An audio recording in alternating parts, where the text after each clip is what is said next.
तर जय भीम मित्रांनो, काल नागपूरमधील महल या ठिकाणी खूप मोठ्या प्रमाणात जन आंदोलन झालेलं आहे. ते आंदोलन नेमकं का आणि कशासाठी होतं, तर आधी आपण त्याची एक झलक पाहू, त्यानंतर आपण याची विस्तृत प्रमाणे चर्चा करू.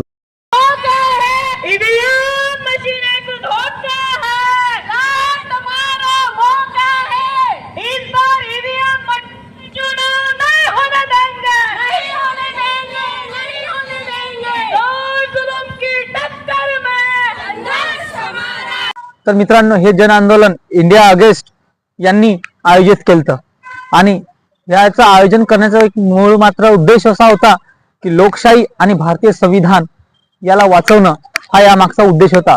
आणि यामध्ये मोठ्या प्रमाणात ईव्हीएम विरोधात खूप मोठ्या प्रमाणात नारेबाजी देखील झालेली आहे.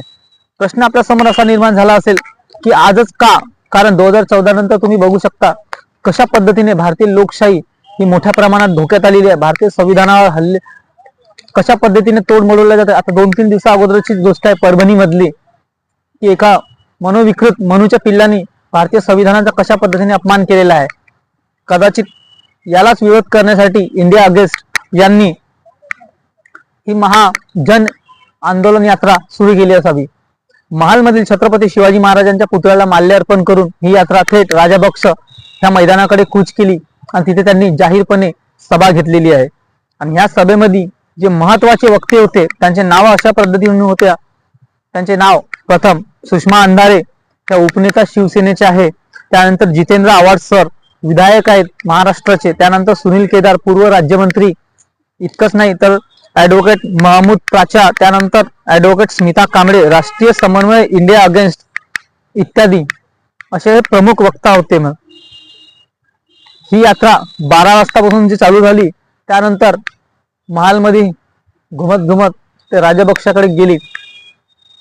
म्हणजे पहा मित्रांनो, आपण म्हणतो की ईव्हीएम, ज्या देशाने ईव्हीएम बनवलेली आहे त्याच देशामध्ये ईव्हीएम बॅन आहे. तिच्या निदर्शनामध्ये असं दिसून आलेलं आहे. पण सध्या बॅलेट पेपरवर सरकार चुनाव का करत नाही, हा आपल्या समोर मोठा प्रश्न निर्माण झालेला आहे. जर बॅलेट पेपरवर चुनाव झालं तर कदाचित त्यांचं भांडं फुटेल. ह्याच कारणाने ते ईव्हीएम वर जास्त जोर मारत आहेत. कारण की बघा, जसं रावणाचा प्राण त्याच्या बोंबीमध्ये होता, म्हणजे पोटामध्ये होता, तसंच ह्या बीजेपीची RSS ची प्राण ईव्हीएम मशीन मध्ये आहे. कदाचित यांना सत्ता जाण्याची भीती आहे. सुषमा अंधारेजी यांनी देखील खूप चांगल्या पद्धतीने लोकांना मार्गदर्शन केलेलं आहे. ईव्हीएम घोटाळा हा त्यांनी खूप मोठ्या पद्धतीने सांगण्याचा प्रयत्न देखील केलेला आहे. त्यांचे देखील मनपूर्वक आभार. पण आज लोकांना खळबळून जागे होण्याची फार मोठ्या प्रमाणात गरज आहे मित्रांनो. 2014 नंतर भारतामध्ये रोजगार, महागाई, भ्रष्टाचार, 2000च्या नोटाचं काय झालं, कालाधनचं काय झालं, 2 करोड नोकऱ्यांचं काय झालं. आज मुलं किंवा मुलींजवळ नोकऱ्या नाही आहे, वन भटकत आहे. आणि आजचे दिनचा आपण कशाला बेमाटा डोक्यावर मानावा,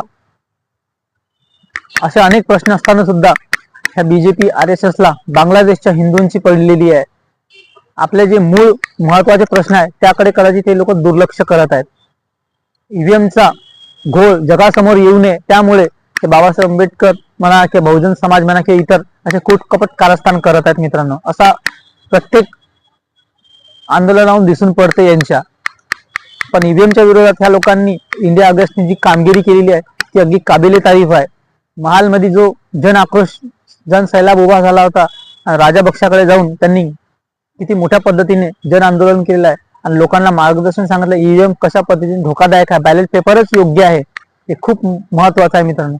तर असो, या घटनेला, या व्हिडिओला तुम्ही काय म्हणता हे आम्हाला कमेंट बॉक्स नक्की सांगा. जर तुम्ही आमच्या चॅनलवर नवीन असाल तर आम्हाला लाईक करा, शेअर करा, सबस्क्राईब करा आणि आमच्या स्वतंत्र पत्रकारितेला मनोबल द्या. जय भीम.